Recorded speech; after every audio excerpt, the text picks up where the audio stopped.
Glória a Deus. Deus é bom? Amém. Amém. Glória a Deus. Abra sua Bíblia em Hebreus, no capítulo 11, no verso 1.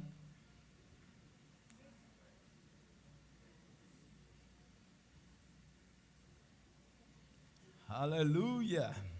Hebreus, no capítulo 11, no verso 1. Se você foi pego de surpresa, esse mês a gente está falando sobre o Espírito da Fé. E a gente vai falar bastante de fé. Fé é a base de todo o nosso ministério, amém? A gente anda pela fé, a gente se move pela fé, a gente vê o que a fé quer que a gente veja, a gente faz o que a fé quer que a gente faça. Em Hebreus, no capítulo 11, a partir do verso 1 até o 3, diz que, ora, a fé é a certeza. E se você quer uma explicação melhor sobre isso, é só assistir a primeira ministração dessa série, que a gente discorre um pouco sobre esse primeiro versículo de Hebreus, no capítulo 11. Mas a fé é a certeza de coisas que se esperam, a convicção de fatos que se não veem. Existem alguns estudos bíblicos que falam com essa convicção de fatos que não se veem. Ele meio que estipula a fé como uma faculdade do Espírito, que a gente toma para si percepções e passa a entender. Tanto é que ele continua no verso 2, pois pela fé os antigos obtiveram um bom testemunho, e quando ele fala dos antigos, ele está falando dos antigos antes de Jesus Cristo. Então, de alguma maneira, a fé trouxe para os antigos, antes do sacrifício de Jesus, a salvação que só complementou em Cristo. Então, pela fé, eles vivenciaram algo que não era para o tempo deles. Ao ponto de Jesus, quando morreu, desceu e subiu, levou cativo o cativeiro. Aqueles que não tinham acesso ao céu por causa do pecado, depois de Cristo, os céus foram abertos. E hoje, se você morre crente, você não vai mais para o Hades, para o lugar dos mortos, você vai para o céu.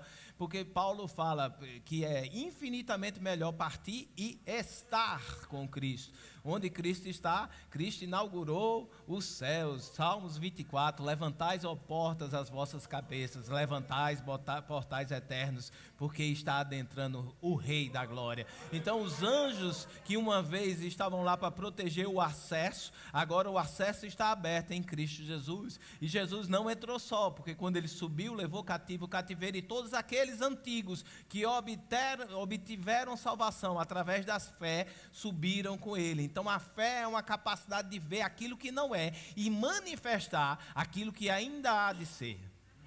Então é uma faculdade do Espírito. E no verso 3 ele finaliza com essa ideia: pela fé entendemos. Diga, entendemos. Todos os nossos sentidos, eles nos trazem informações que a gente aprende a decodificar e a saber que aquela informação, além de ser verídica, ela nos traz conclusões e entendimentos sobre o ambiente que nós estamos vivendo. Todos os nossos 5 dons, eles funcionam para a gente entender. Não é 5 dons, eu estou bem ministerial hoje. Como é o nome dos negócios? Sentidos, os nossos 5 sentidos. Olha, estou todo 5 dons ministeriais. Aí você pode pensar no pastor, no mestre, mas não. Os nossos 5 sentidos nos nutrem de informações para que a gente possa perceber e entender o ambiente que nos cerca. Porque eu pego, porque eu vejo, porque eu escuto, porque eu sinto gosto. Aí a gente pode compreender aquilo que nos cerca, o cheiro também. Então, todos esses sentidos nos levam a conclusões e a gente aprendeu a se mover no meio delas. Você sabe que uma criança, ela não nasce vendo tudo, né? Primeiro ela tem o olho é muito grande e ela vê imagens distorcidas, e para a criança começar a se desenvolver, a gente começa a mostrar os básicos, formas básicas, cores básicas, para ela aprender a administrar ou de alguma maneira processar na sua mente aquelas informações que o olho vai dando. Então, à medida que ela vai crescendo, ela vai aprendendo a processar as informações. Existem estudos bem interessantes de pessoas que não viam, que passaram a ver, que tiveram de ser ensinadas sobre aquilo que estavam vendo. Pessoas que não sabiam distinguir uma foto de uma maçã verdadeira, porque para eles era a mesma coisa. Porque as informações que chegavam através do olho, ela não passou pelo processo de maturação e não aprenderam a ver daquilo da maneira que é para ser visto. Amém? Então, se você nunca enxergou, e se você passar a enxergar hoje pela fé, pelo milagre divino, que a gente tem histórico de acontecimento, você também vai precisar aprender a processar as informações que vai chegar por esse sentido, por essa faculdade do seu corpo, para você entender aquilo que você vê e utilizar da maneira correta. Você precisa aprender a confiar naquilo que você está vendo. Não é verdade? Todos nós passamos por isso, mas isso é tão orgânico, tão natural, que ninguém se lembra. Porque foi feito na nossa primeira infância. E na nossa primeira infância, só Sofia consegue lembrar. Ela não está aqui para dizer. Sofia, pai, isso aqui aconteceu quando eu tinha 2 anos. Eu disse, Sofia, já tuas lembranças vão adentrar o ventre da tua mãe. Porque ela disse, isso aconteceu. Eu disse, minha irmã, a senhora é uma potência de lembrança, né? Mas a gente não lembra da nossa primeira infância, mas foi lá onde tudo foi formado, tudo foi feito, tudo foi desenvolvido. Mas é engraçado que quando a Bíblia associa a fé como uma faculdade, ela também nos incita a desenvolver e fazer crescer e a entender como ela funciona. Porque a fé é uma capacitação celestial que Deus colocou dentro de nós, tem uma medida de fé repartida para todos nós. Então é uma faculdade que está associada à criação, que não vem do natural, mas do sobrenatural. A fé é a instituição em nosso espírito de uma faculdade divina. Deus, ele age pela fé, ele fala a fé, ele faz com que a fé dele seja manifesta para onde quer que chegue. A Bíblia nos ensina em Marcos 11, 22, tende a fé que Deus tem. Por quê? Porque ele já depositou dentro do coração da gente, ele já depositou em nós, no nosso espírito, a fé, o dom da fé, a capacidade, o dom é outra coisa, a capacidade da gente ver como ele vê. Amém? Então a fé é uma faculdade que vem instalada no nosso espírito. Uma vez que o nosso espírito é recriado, nós temos a capacidade agora de operar nessa faculdade da fé que está dentro de nós. Amém? E a gente pode aprender a pregar as informações que a fé nos proporciona e agir dentro do processo de quem nós somos, o que estamos e o que vamos fazer, com a associação do que a fé nos traz. Pastor, o senhor é viajado, às vezes eu sou.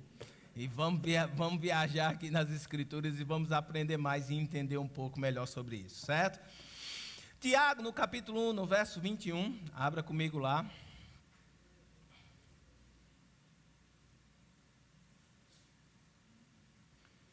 Tiago, no capítulo 1, no verso 21.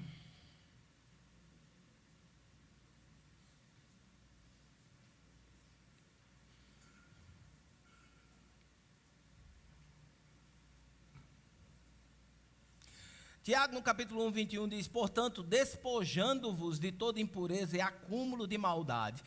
Tiago aqui está, de alguma maneira, pedindo para a gente deixar de fazer o que a gente fazia antes, mediante inspiração da nossa carne, porque a gente não tem duas naturezas. A nossa natureza é restaurada em Cristo Jesus, amém? A natureza que a gente tem é a natureza do Espírito Santo. Nós somos co-herdeiros com Cristo e coparticipantes daquilo que Ele conquistou para nós. Então a nossa natureza, a natureza que está dentro de nós, é a natureza do Espírito Santo que habita dentro de nós. Se o Espírito Santo está dentro de nós, a velha natureza já morreu. Ela se resolve com o novo nascimento e a habitação do Espírito. Mas pastor, por que eu continuo fazendo as coisas antigas? Porque você ainda não renovou a sua atitude ou aquilo que você aprendeu a fazer quando você era só carne. Quando você era só carne, você vivia carne pela carne. Agora você é espírito recriado. E existem informações novas que a gente precisa aprender. É como se você começasse a enxergar hoje. O que é que eu preciso fazer? Aprender a ver. Então, quando você nasce de novo, você começa a ter a possibilidade, ou você começa a viver pela fé. E você precisa aprender a viver pela fé. Então, ele diz, olha, a primeira coisa que você precisa fazer é se despojar daquilo que você aprendeu da carne pela carne. Tudo que você aprendeu pela carne, antes de ter Jesus, antes da palavra entrar na sua vida, coloque em questionamento. Você já viu aquela máxima que diz da novela da Globo que eu nasci assim, né? Eu nasci assim. Ou a máxima da música baiana, pau que nasce torto. Não tem essa máxima do mundo? É mentira. É simples assim, é mentira. Porque o nosso nascimento, uma vez associado somente à carne, aquilo que a gente vivenciava, a gente não tinha escolha, a gente vivia a carne pela carne. Vai viver o quê? Não tem escolha. Agora, Cristo Jesus, uma vez que você nasceu de novo, você agora tem a possibilidade real de escolher. O que é evangelho? Direito à escolha. Antes você não poderia escolher. Paulo fala em Romanos. Paulo fala em Romanos no capítulo 7 que ele diz que ele entendia o bem que ele deveria fazer, mas encontrava na limitação do seu corpo o fazer o mal que ele odiava. O que é Romanos 7? Antes de Jesus, porque no final de Romanos ele diz, mas graças a Deus por Jesus Cristo, uma vez que ele nasceu de novo em Cristo Jesus, agora ele pode vivenciar a realidade de Cristo. Romanos capítulo 8, no verso 1, Romanos 8, 21. 8, 1. Isso. Agora, pois, depois de Cristo, já nenhuma condenação há para os que estão em Cristo. Verso 2. Porque a lei do Espírito da vida em Cristo Jesus te livrou da lei do pecado e da morte. E agora você não precisa mais viver da carne pela carne. Agora você pode escolher, diga escolher. Escolher pelo Espírito. É uma escolha, gente. Não com juízo, não com condenação. Quem trabalha com condenação é a concorrência. Deus trabalha com a graça, e a graça é respeitar as nossas escolhas. Você tem a graça de escolher. Agora Deus diz assim, olha, eis que eu coloco diante de ti o bem e o mal. O que é que Deus está dizendo? Ele dá o mal? Não, Ele mostra a nós, Ele revela a nós o que é bom e o que não presta. E Ele ainda pede, escolhe o bem, por favor. Hoje, pelo Espírito, nós temos a condição, a capacidade de entender o bem, pelo ser o bem, porque a faculdade da fé ativada em nós conseguimos compreender como o universo foi criado. Pela fé, a gente passa a entender a essência e não fazer por só fazer. Não pode. O que é que um crente não pode? Tem a lei dos crentes. O pior é que tem uma lei dos crentes mesmo, não é a lei dos crentes que a gente pensa, né? Os 10 mandamentos, que a lei do crente não pode beber, não pode ir para festa, não pode vestir roupa muito provocante, não pode maquiagem, não pode depilar.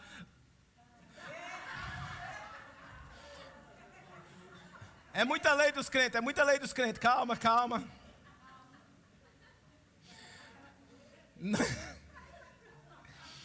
Não pode isso, não pode aquilo. Existe uma lei dos crentes, sabe qual é a lei? A lei do amor. Essa lei é válida. Você precisa respeitar a lei do amor. Existe outra lei do crente, sabe qual é? A lei do Espírito da vida. São as leis que a gente vive embaixo de. Agora, dentro do contexto, as coisas que eram proibidas por ser proibidas no Antigo Testamento, continuam proibidas no Novo Testamento. Não vai, pelo amor de Deus, não vai matar ninguém não, porque agora você está na graça. Na graça agora eu posso matar alguém, porque eu estou na graça. Entendeu? Continua proibida, mas agora não é uma proibição porque é proibido, mas é um entendimento que a vida é que sai de nós e não morte. É o entendimento que eu estou ligado na fonte eterna de vida. E que vida precisa sair de mim. Ah, pastor, o senhor está chegando muito para lá. Eu nunca vou matar ninguém. Você mata as pessoas pela palavra. Você sabe que você mata pela palavra. Às vezes você matar a influência de alguém, você está sendo assassino. A Bíblia diz que aquele que odeia o irmão é o quê? 1 João. Aquele que odeia o irmão é assassino. Não vai ser assassino. Então, dentro do contexto, a gente vive agora na lei do Espírito da vida e na lei do amor. Olha lá, se despoje. E eu estou no primeiro versículo. Jesus, me ajuda. Eu não sei porque eu boto 20 versículos. Por quê, velho? Eu boto 20 versículos. Vamos embora. Bom que dá 15 pregações. Portanto, despojando-vos de toda impureza e acúmulo de maldade, acolhei. Agora, como é que eu faço? Porque parece que é simplesmente suprimir por suprimir os nossos desejos da carne. Nunca é lutar contra a carne. Você não luta contra a carne. Oi. Você não luta contra a carne. Quantos aqui já tentaram lutar contra a carne? Quantos aqui já perderam? Não é verdade? Mas a vida do crente, pastor, é lutar contra a carne, os desejos, meu Deus. Meu irmão, entenda o seguinte, não é lutar contra a carne, mas é se render a. Não é lutar contra, mas se render a. Se você se rende à palavra, você abre espaço para a ação do Espírito.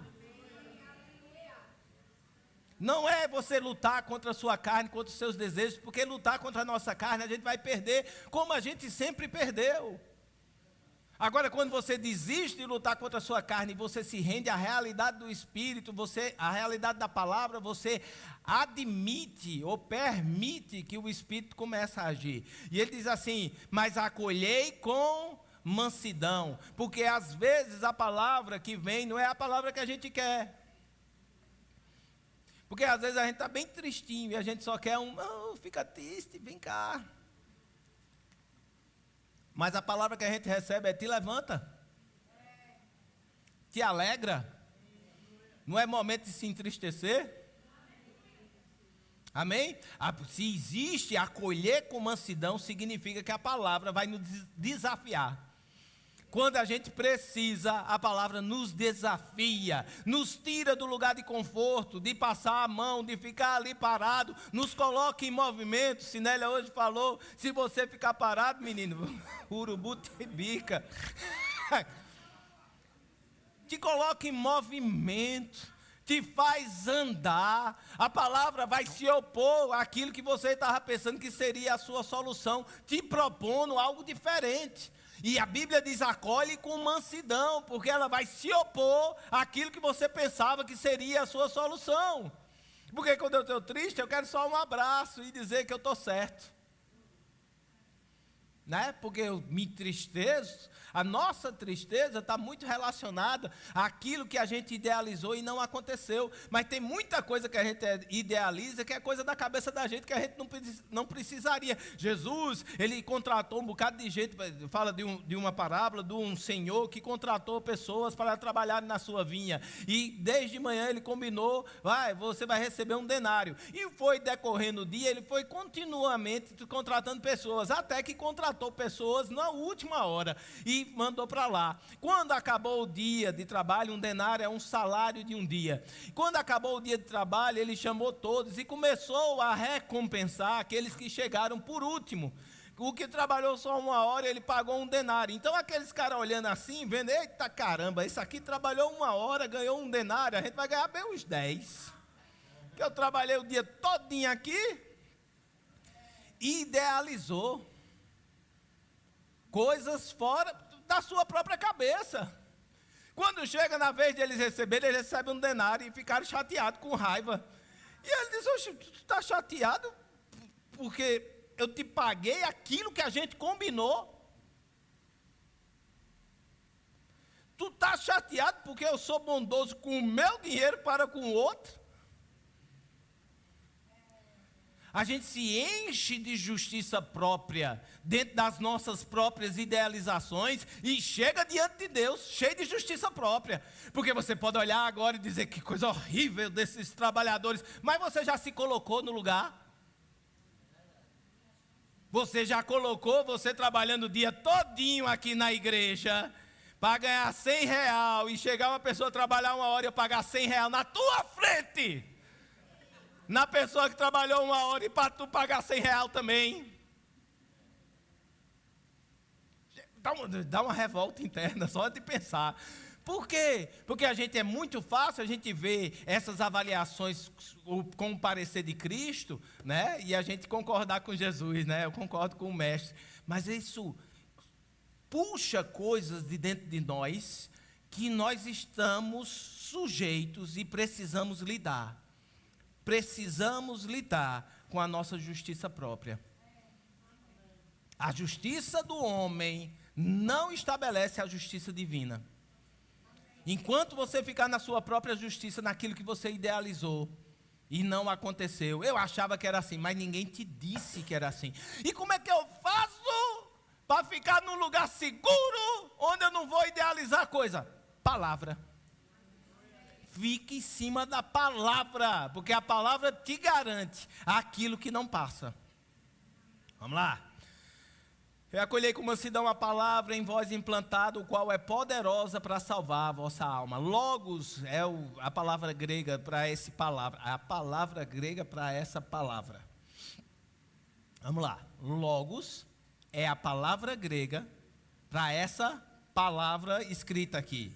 Ok? O logos significa a vontade expressa de Deus. É nela, no logos, que nós construímos a nossa crença. É no logos que a gente sabe qual é a perfeita vontade de Deus para nós. É no logos que a gente entende o que Deus quer e o que Deus não quer.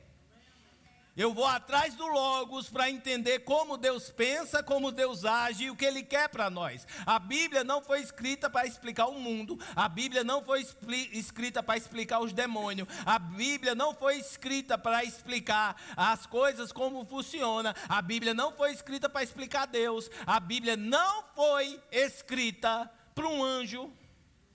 A Bíblia foi escrita para o homem, para ele entender como ele funciona dentro daquilo que Deus propôs para ele fazer. Então, quando você busca o logos, você busca a perfeita vontade de Deus para você. Então, em cima do logos, eu construo as minhas crenças. Em cima do logos, eu construo e entendo como Deus funciona e o que Ele quer para mim. Agora, em Romanos, no capítulo 10, no verso 17, diz assim, e olha a associação que ele faz. E assim a fé vem pela pregação, e a pregação pela palavra de Cristo. E aí a gente vai entender um pouco melhor. A fé não vem somente pelo ouvir, embora que em algumas versões tem dizendo que a fé vem pelo ouvir. Mas se fosse o ouvir pelo ouvir, a gente botava Cid Moreira falando na Bíblia, no seu telefone, deixava tocando no quarto bem alto e ia dormir. Não é verdade? E ele ia ler, dizendo, e disse Jesus. Né? Ele ia ficar lendo, ia ser aquela coisa, negócio, ia embalar o nosso sono, e pelo simples fato de eu captar com os meus ouvidos aquilo ali, ia crescer fé dentro de mim. Eu sei que tem gente que escuta a Bíblia, e isso é um ato bom, você coloca suas afeições para o Senhor, enquanto você estiver consciente, aquilo ali está gerando um ambiente para você dormir em segurança, porque o sono está diretamente relacionado em quem você confia. Amém? Então, não deixe de fazer isso, mas isso não vai crescer a sua fé. Amém? Porque esse ouvir aqui, e esse que foi traduzido muito corretamente na revista atualizada como pregação, significa o anúncio, o ensino. A fé vem pelo ensino da palavra, ensinando a palavra, e não simplesmente escutando a palavra. Agora, quando ele fala sobre ensino, sempre tem dois lados da moeda. Primeiro é o professor. O professor precisa ser bom. Professor ruim não consegue cativar o aluno, não consegue despertar no aluno aquilo que ele precisa aprender. Mas segundo é o aluno. O miserável não quiser aprender, ele não aprende melhor que for o professor. Não é verdade? Você já foi aluno e você sabe que pode ser o professor bom que for, mas se tiver assunto bom dentro da sala, com os coleguinhas, o professor fala, você sai vazio na maneira que entrou. Então, existem duas partes disso daqui, o professor e o aluno. E existe a matéria, aquilo que vai ser ensinado. O que não tem fundamento, o ensino é vazio. Quantas vezes a gente abre aí a internet e vê ensino raso, vazio, que não tem substância, que não tem nada, é simplesmente porque tiraram da cabeça e agora é assim mesmo e acabou-se. Pode fazer sucesso por um tempo. Você fala sobre aquilo, você fala e não sei o que e tal, de repente ninguém mais fala.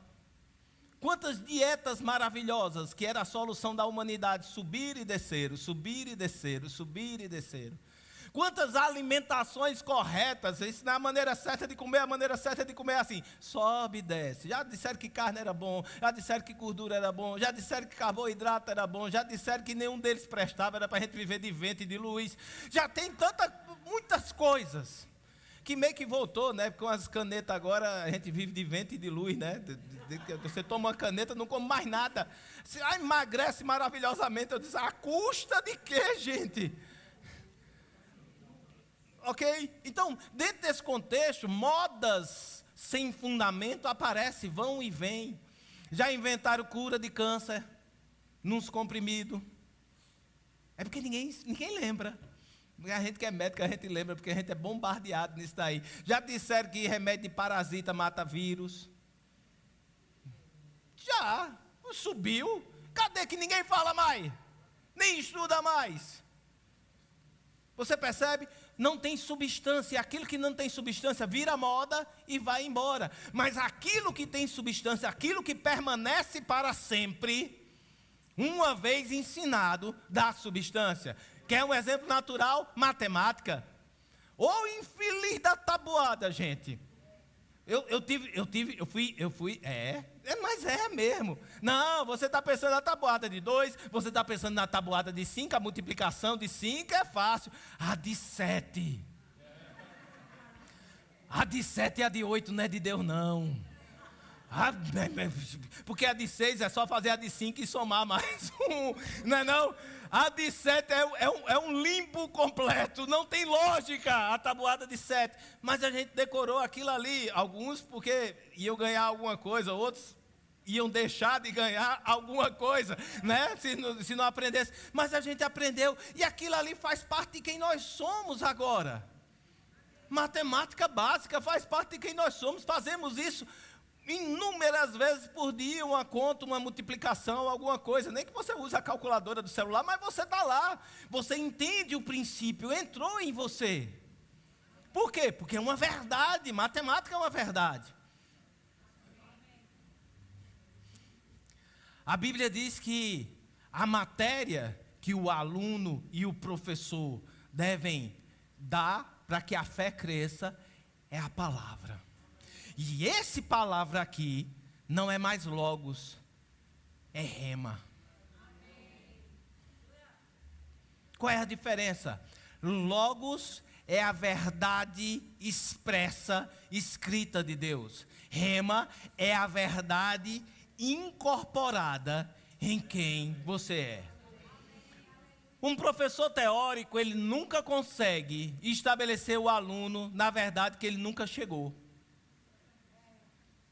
Ele se torna falho. Ele ensina sobre coisas que ele nunca compreendeu, nunca entrou nele. É só teoria, está lá escrito. Por teoria a gente pode falar muitas coisas, mas quando você ensina algo que é vivo dentro de você, você consegue despertar no aluno a possibilidade daquilo ser vivo nele também. Então a fé vem pelo ouvir, e o ouvir da palavra, a palavra viva dentro, quando é colocada dentro de você. O rema é o logos, a vontade expressa de Deus, consolidado dentro de você ao ponto de você falar. A boca fala o que está cheio, o nosso coração. Então, quando a gente está dentro de um contexto exposto à palavra de Deus, primeira coisa que a gente vai ter que lidar é se despojar de todo o cúmulo de maldade, de tudo aquilo que tinha, toda a carga de conhecimento que você adquiriu antes na vivência da carne, você vai ter que colocar ela no chão e se abrir para o novo de Deus. Agora, o novo de Deus você quer viver. Quantos aqui não se animam em dizer que Deus tem algo novo? Olha, você chega... Eita, você não quer... A vida com o Senhor é uma novidade de vida. Deus tem sempre algo novo. Deus quer começar algo novo na sua vida. Ei, você corre. Mas o novo está intrinsecamente ligado e associado com você deixar o velho. Quando você deixa o velho, você abre espaço para o novo de Deus. Se você não deixa o velho, o novo não tem como ocupar. E o modus operandi do inferno é chutar a porta, emburacar, dominar, não sei o quê. O modus operandi de Deus é: eu bato a porta. Apocalipse, para a igreja, Jesus diz: eis que estou na porta e bato. Não é para o povo que está no mundo, é para a igreja. Então significa que tem áreas que eu posso fechar a porta e Jesus não vai entrar, ele vai continuar ali batendo. Agora, se você abrir, ele vai entrar e vai cear com você.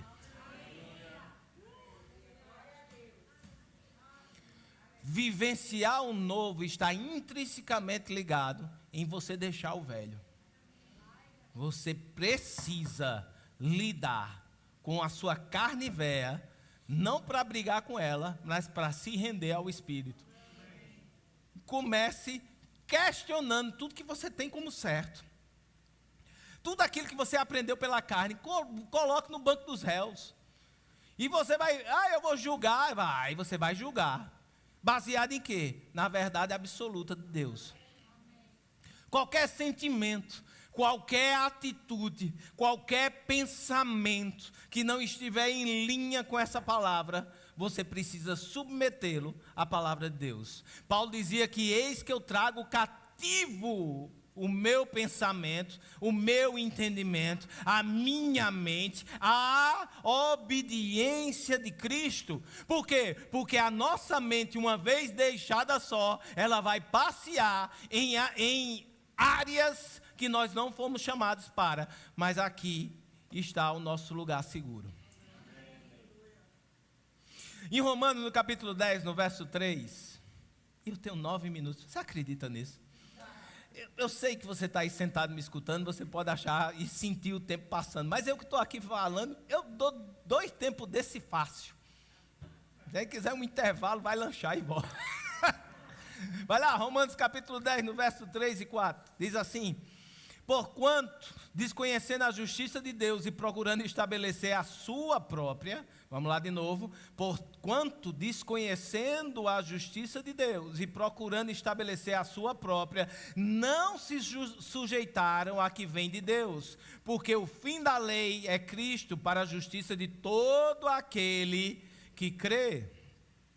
A justiça própria, ela nos afasta da vontade perfeita de Deus. A gente, uma vez estabelecida em justiça própria, a gente não consegue desfrutar da justiça de Deus. Em Romanos, no capítulo 1, no verso 17, diz: visto que a justiça de Deus se revela no... A justiça de Deus se revela no... E a justiça de Deus se revela no... Tudo que você estiver estabelecido, que não tiver base no Evangelho, que não tiver base na palavra, desista. Homem, abra mão, mulher, pelo amor de Deus, larga. Se você não tem o substrato, se você não tem a base da palavra, não fique em cima. Você não tem substrato bíblico para ficar ofendido. Eu estava até dando aleluia. Eita, até baixei a mão. Não tem substrato bíblico para você ficar ofendido. A Bíblia não permite. O Evangelho não permite. E quando você anda em ofensa, você está andando em justiça própria. E quando você está andando em justiça própria, você está impedindo a justiça de Deus se manifestar na sua vida. Isso em toda a área. Você precisa selar, se cercar da verdade bíblica. Fique em cima de uma palavra. Se a palavra diz que você pode perdoar, você pode perdoar. Desliga, mas eu sinto, aqui dentro. Nunca quando você tira um ferro da tomada, ele esfria automaticamente. Você tira o ferro da tomada e bota na caixa dos peitos, mete a língua, não, está quente. Mas o que é que aconteceu? Você desligou aquilo que alimentava. Quando você libera perdão, você ainda vai sentir aquele negócio por dentro. Mas você desligou aquilo que alimentava. E você passa a vivenciar a justiça de Deus na sua vida. Porque como você foi perdoado, você deve perdoar. Visto que a justiça de Deus se revela no Evangelho, de fé em fé, como está escrito, o justo viverá por fé. Por fé. O ponto de partida de toda jornada deve ser a fé. Porque eu acredito na palavra, porque eu deixo que essa palavra seja verdade em mim. Agora eu passo a experimentar a vida e o poder que essa palavra tem. 1 Coríntios capítulo 2, estamos começando a embrulhar para fechar. 2, verso 4.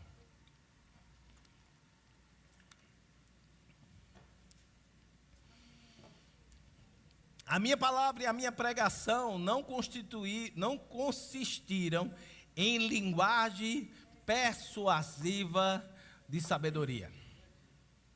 Paulo tinha a capacidade de convencer a gente pela sabedoria dele, mas ele abriu mão de andar na sabedoria própria que ele tinha, de andar naquilo que poderia só persuadir, mas ele utilizou de um atributo divino, que é o poder que a palavra tem. Olha só, a minha palavra e a minha pregação, a minha palavra e a minha pregação não consistiram em linguagem persuasiva de sabedoria, mas, e aí a gente continua, a minha palavra e a minha pregação consistiram em demonstração do Espírito e de poder.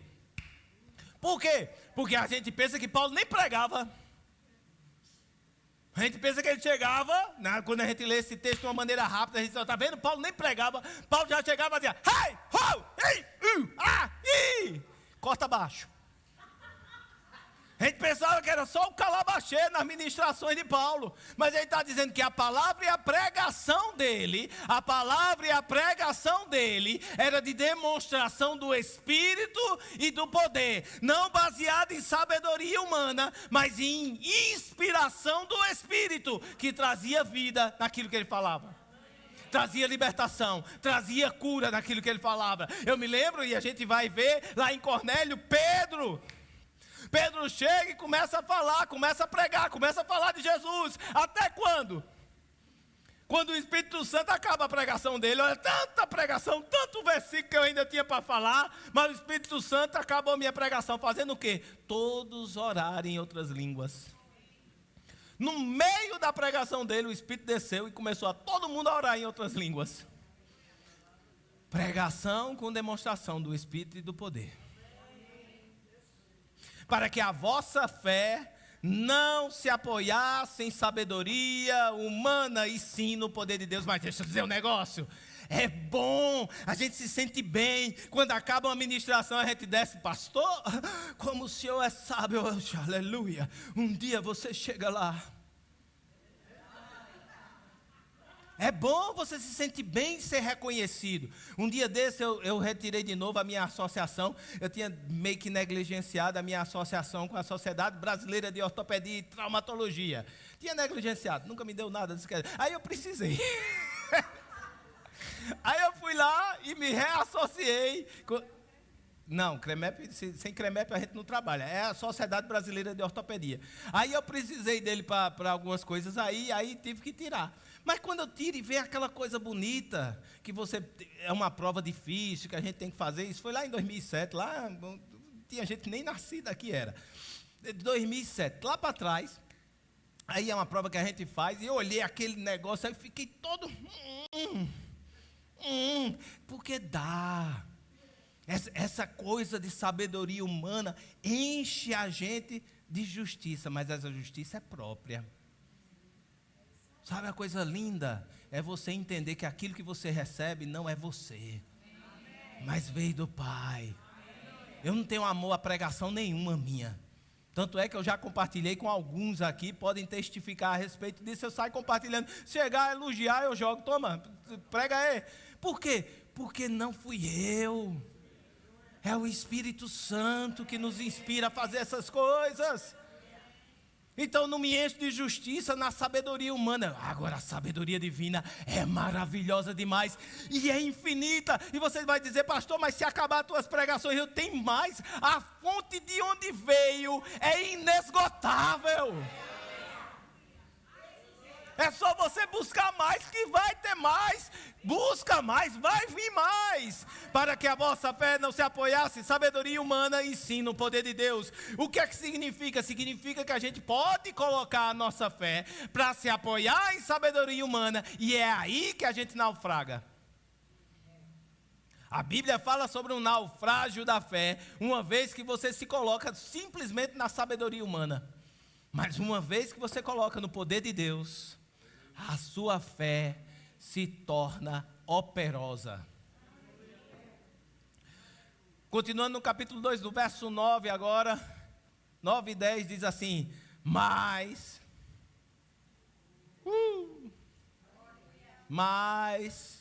como está escrito, nem olhos viram, nem ouvidos ouviram, nem jamais penetrou em coração humano o que Deus tem preparado para aqueles que o amam.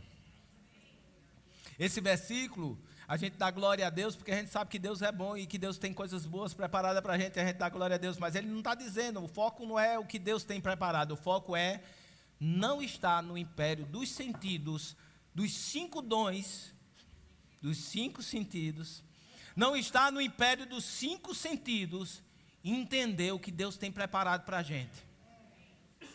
Nem olhos viram, nem ouvidos ouviram, nem jamais penetrou em coração humano aquilo que Deus tem separado para nós. E a gente vai ver agora, eita, e como é que a gente faz? E aí, se o versículo tivesse acabado aqui, se o texto tivesse acabado aqui, porque o versículo realmente acabou aqui.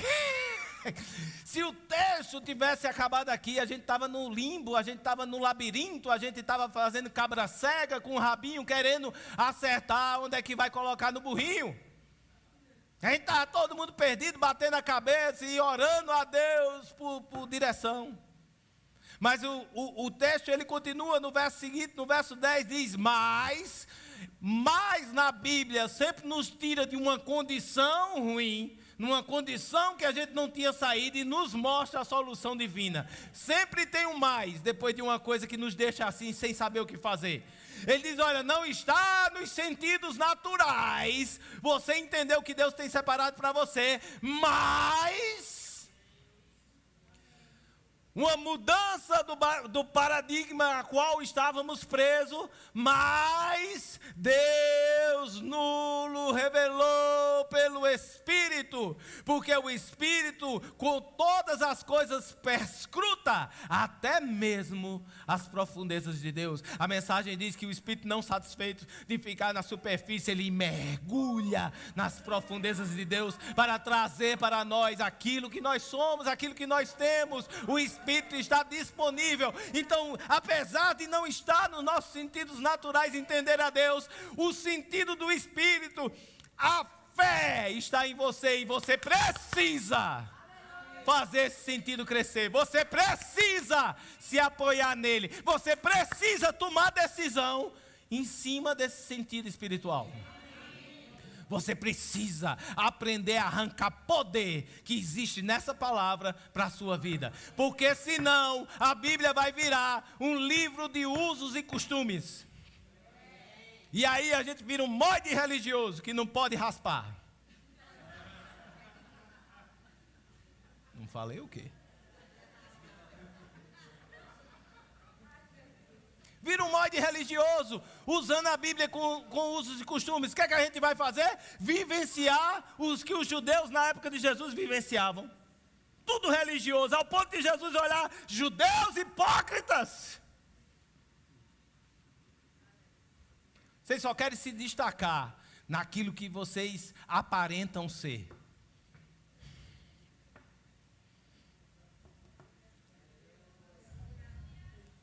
Chama o louvor, vem-te embora, Nildo. Traz a turma.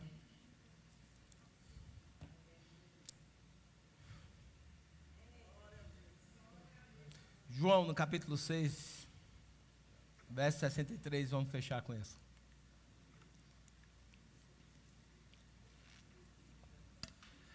Tem pano para manga para mais, você percebeu, não tem?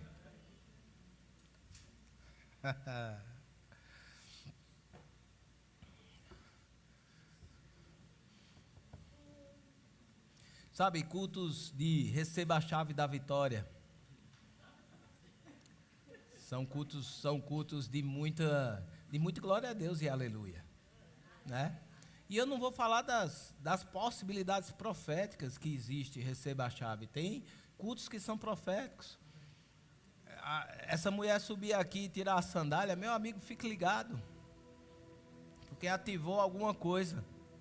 Né? A palavra profética para esse mês ainda está valendo, o mês acabou. A gente está embaixo de uma palavra profética, ainda esse mês. Então a gente entende que existe, sim, os movimentos proféticos.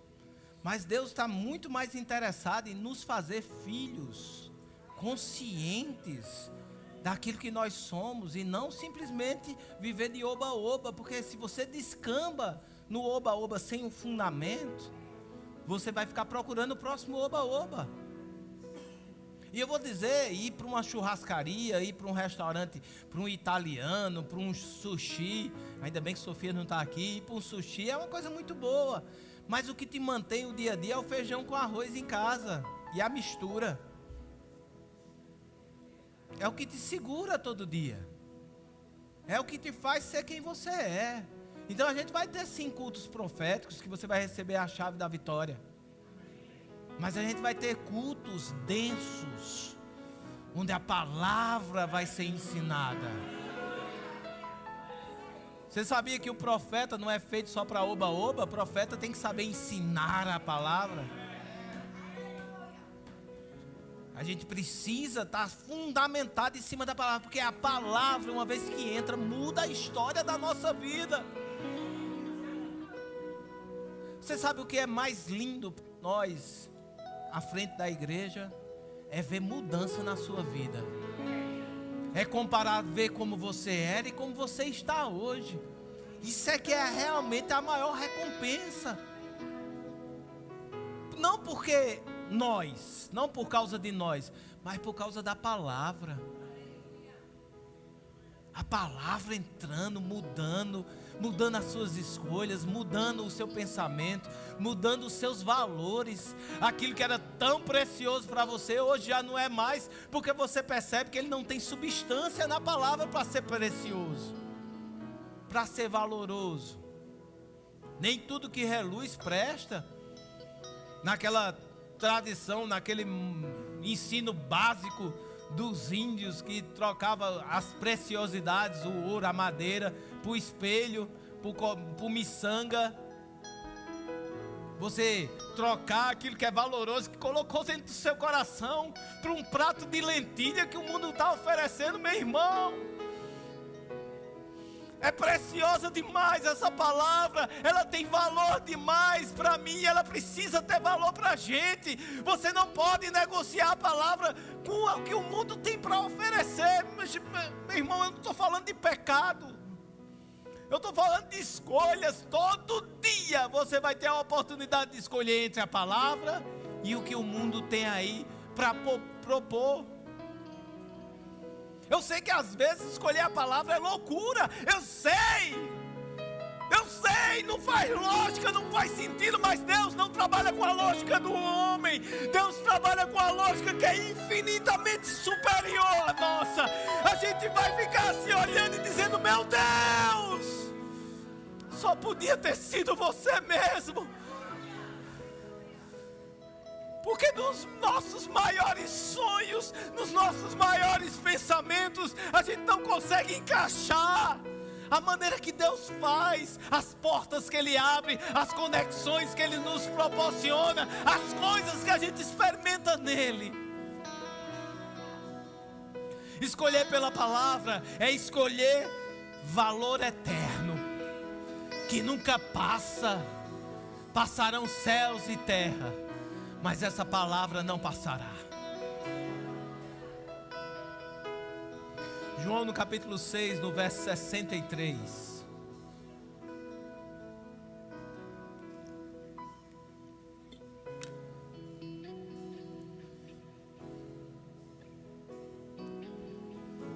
O Espírito é o que vivifica, a carne para nada aproveita. As palavras que eu vos tenho dito são espírito e são vida. Quando ele fala carne para nada aproveita, é a carne por si só. A gente aprendeu no culto passado que disse que Jesus falou que a carne é fraca, mas o espírito está pronto. A carne é fraca, não é uma coisa imutável, mas a carne influenciada pelo espírito, a gente vivencia o melhor de Deus. Então, quando a carne para nada presta, para nada serve, é você tomar decisão na carne pela carne, nada vai prestar. Mas quando você toma decisão na carne pelo Espírito de Deus, você manifesta a vida que a palavra tem. A palavra de Deus é o portal do Espírito. Ficar na palavra é se abrir para que o Espírito pode fazer. Subir numa palavra é dizer: rapaz, eu não consigo, eu não posso, mas eu vou subir em cima dessa palavra e eu vou ficar para ver o poder que existe nela. E o Espírito Santo pega junto com a palavra para manifestar aquilo que a gente não poderia manifestar naturalmente. Se decidirmos pelo natural, viveremos pelo natural. Se decidirmos pela palavra, manifestaremos o sobrenatural de Deus nas nossas vidas. Você pode ficar de pé, vamos adorar o Senhor.